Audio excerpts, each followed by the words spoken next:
ସାଙ୍ଗମାନେ ଆସ ଯିବା ପୁରୀ ବୁଲି। ହ୍ୟାଲୋ ଫ୍ରେଣ୍ଡସ୍ ନମସ୍କାର, welcome to my YouTube channel. ଏଇ ଦେଖନ୍ତୁ ଆମର ସମସ୍ତେ ରେଡି ହେଉଛନ୍ତି।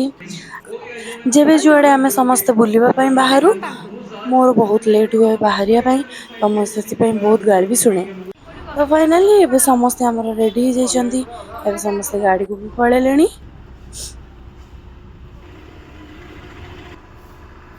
ଦେଖନ୍ତୁ ଆମେ ଏବେ ଘରୁ ଜଷ୍ଟ ବାହାରି ଆସିଲୁ। ବାଟରେ ଗୋଟେ ଭଲ ଜଳଖିଆ ଦୋକାନ ଦେଖି ଯେହେତୁ ସମସ୍ତେ କିଛି ଖାଇ ନଥିଲେ ତ ଜଳଖିଆ କରିନେଲୁ। ତାପରେ ବାଟରେ ଟିକେ ଖୁସି ଗପ କରି ଟିକେ ମଜାମସ୍ତି କରି ଆମେ ବର୍ତ୍ତମାନ ପୁରୀରେ ପହଞ୍ଚି ଗଲୁ।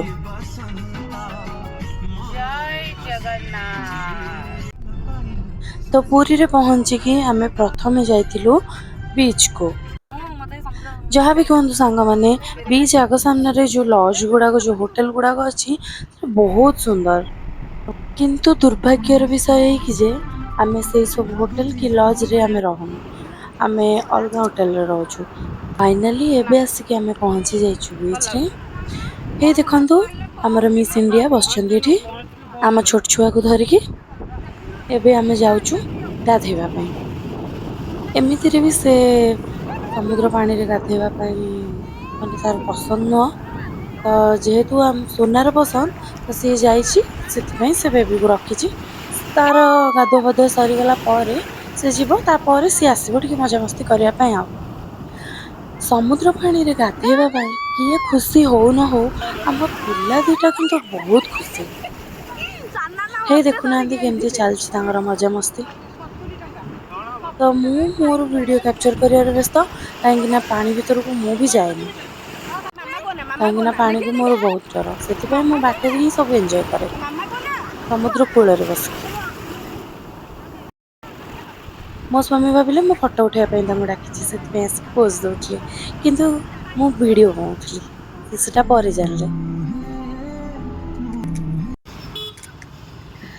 ତ ଏବେ ଆମର ଗାଧୁଆ ପାଧୁଆ ସରିଯାଇଛି, ଆମେ ଆସିଯାଇଛୁ ଆମ ରୁମକୁ। ଦେନ୍ ଏଇଠି ଆମେ ରେଡି ହେଇ ବାହାରି ଯାଉଛୁ ଏବେ ଆମ ମାମୁଁଙ୍କ ଘରକୁ, ଆମ ମଳାସୁରଙ୍କ ଘରକୁ।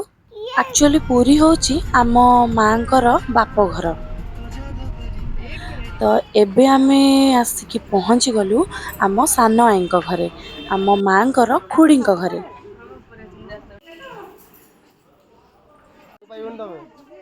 ତ ଏଇଟା ହଉଛି ମାମୁଁ ଘରର ନଜାରା। ଏଇଟା ହଉଛି ଚୁଲି, ଯୋଉଟା କି ଘରେ ଘରେ ଆଉ କୋଉଠି ବି ଦେଖିବାକୁ ମିଳୁନି। ତ ଦିଦି ଏବେ ଜଷ୍ଟ କହୁଛନ୍ତି ଯେ ସେମାନେ କେମିତି ମାମୁଁ ଘରେ ରହୁଥିଲେ। ରେଳ ଲାଇନ ପାର ହେଇଗଲେ ସେପଟେ ସବୁ ଖଜୁରୀ କୋଳି ଗଛ, ପ୍ରବଳ ଖଜୁରୀ କୋଳି ଖାଇଛୁ ଆମେ। ଏଇଠି ମାଇଁ ଏବେ ଲଞ୍ଚ ପ୍ରିପେୟାର କରୁଛନ୍ତି। ଇଏ ହଉଛନ୍ତି ମଝିଆ ମାଇଁ। ଇଏ ହଉଛନ୍ତି ସାନ ମାଇଁଙ୍କ ଝିଅ। ଏପଟେ ସାନ ମାଇଁ ଆଉ ଆମ ମାଉସୀ ବଢା ବଢି କରୁଛନ୍ତି।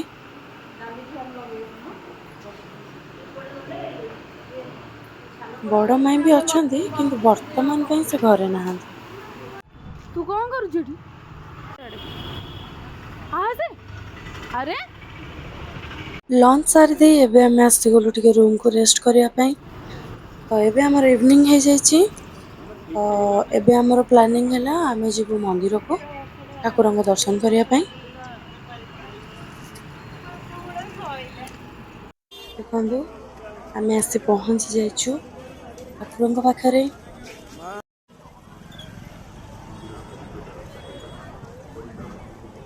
ଦର୍ଶନ ସାରି ମନ୍ଦିରରେ ଅବଢା ପାଇ ଏବେ ବାହାରୁଛୁ ଆମେ ରୁମକୁ। ଭିଡ଼ିଓ ଭଲ ଲାଗିଥିଲେ ଲାଇକ୍ ସେୟାର ସବସ୍କ୍ରାଇବ୍ କରନ୍ତୁ। ଜୟ ଜଗନ୍ନାଥ।